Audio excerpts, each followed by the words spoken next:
Welcome back, class. It has been a somewhat trying few weeks, but I'm sure we'll get through it soon enough. Just everyone stay safe best you can. Anyway, we'll be employing a slightly different format for the class for the foreseeable future. It may evolve over the next few weeks, but we will adjust and move ahead. Please note that I will work with you to help you succeed, but work hard and be patient. A great deal of our class has already been available for some time online. So you should make every effort to view the content videos I provide for the big picture in background.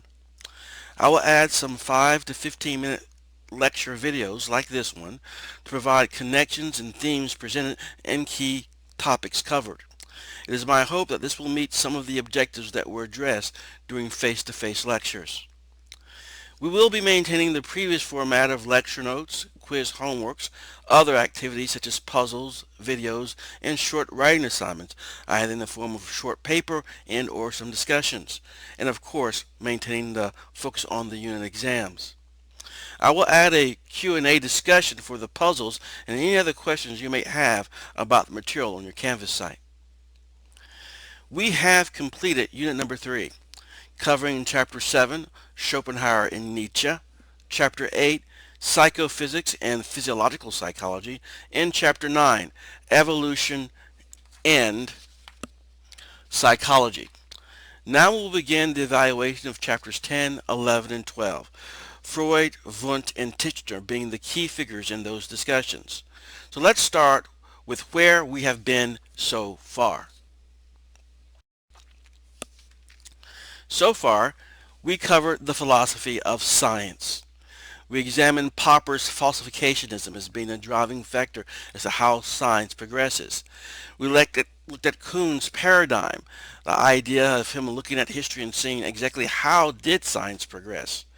Then we looked at Lakatos's research program with the hardcore and auxiliary hypotheses.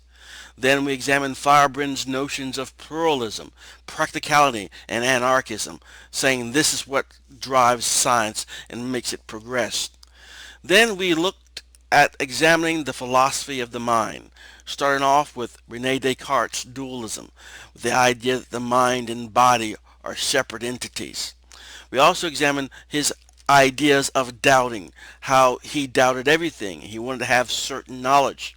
And then we also examine his power of rationalism, using the mind and logic and reasoning to try to find what the truth is. Then we examine Locke's response to Descartes. Locke's empiricism addressing Descartes by proposing the existence of primary and secondary qualities. Primary qualities, those things which are part of the object itself, and secondary qualities are the things that we, as the observer, have put into that object. Then we examined Berkeley's attack on Locke's qualities, and he came up with some really good reasoning why it is that most likely these primary and secondary qualities, there was no difference between the two. That led Berkeley into embracing an immaterialism, the idea that there's nothing that real exists. Then we examined Hume's notions. Hume's impressions and ideas. Impressions being sensations, passions, and emotions. And ideas are those faint images of those impressions and thinking, reasoning, and remembering. Then we looked at Kant. Kant's perception is a result of Rawson's data, and then for what he saw was key, the organizing and structuring of that data by the mind so that we can make sense of it. He also communicated the idea that we don't have access to the real world in which the sense data originates. We don't have access to what really is there. Then we examined Schopenhauer and Nietzsche. Both look at the role of will. Okay? For Schopenhauer, it was the will to live that drove us. And for Nietzsche, it was the will to power that drove us. Both of these individuals talked about the role of the unconscious. Consequently, they both had a great deal of influence on Freud. Then we moved into the section of psychology.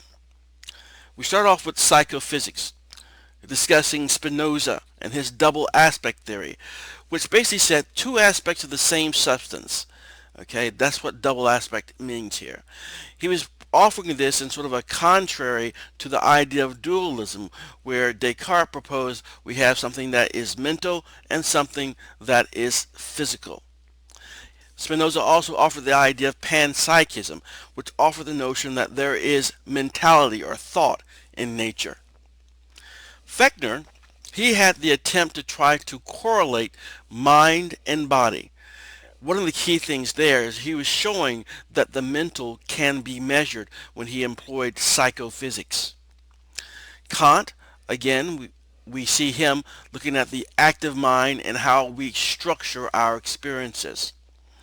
Then we looked at Mueller, promoting the idea that each sensory system has a maximally sensitive to a specific type of stimulation.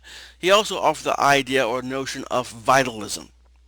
Helmholtz measured the speed of the nervous impulse, trichromatic theory of vision, and did research on audition, how it is that we hear.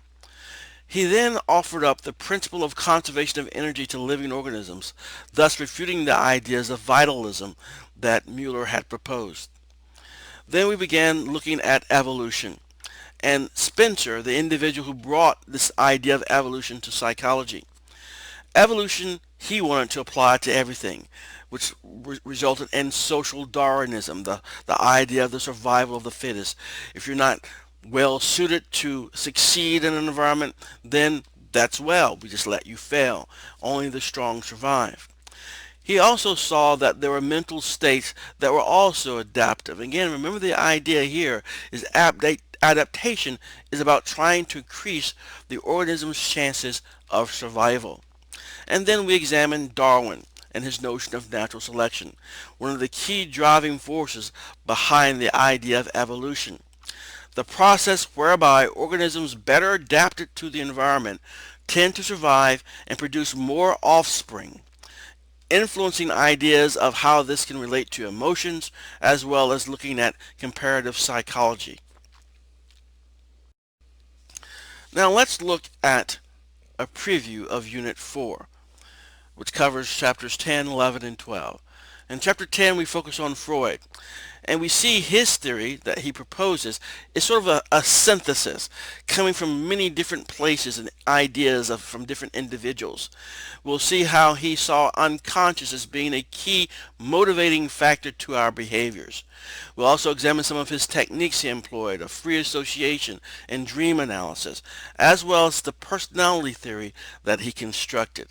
And of course, we'll revisit the idea of the psychosexual stages of development, which does include some very controversial ideas, as well as examining defense mechanisms and so on. We'll also see some of the neo-Freudians, the people who came after Freud, holding on to some of his ideas, but changing some of the ideas that Freud did indeed offer to us. Then we'll look at Wundt and Titchener. Remember, by this time, Wundt is going to be the individual who's sort of associated with the start of psychology as a true academic discipline. We'll look at volunteerism, which some have thought of as being the first school of psychology, and structuralism, both employing in some fashion the notion of introspection, a tool of trying to discover the mind, the aspects of the mind. Wundt was very much interested, as we will see, in organization of elements through what he referred to as apperception. We'll see more on that a little bit later. And he saw the mind having the power to organize mental elements voluntarily, what it is that we focus on. And Titchener, a student of Wundt, focused on the elements themselves through association. He analyzed consciousness into its component parts in order to determine its structure, ergo the school of structuralism. All right.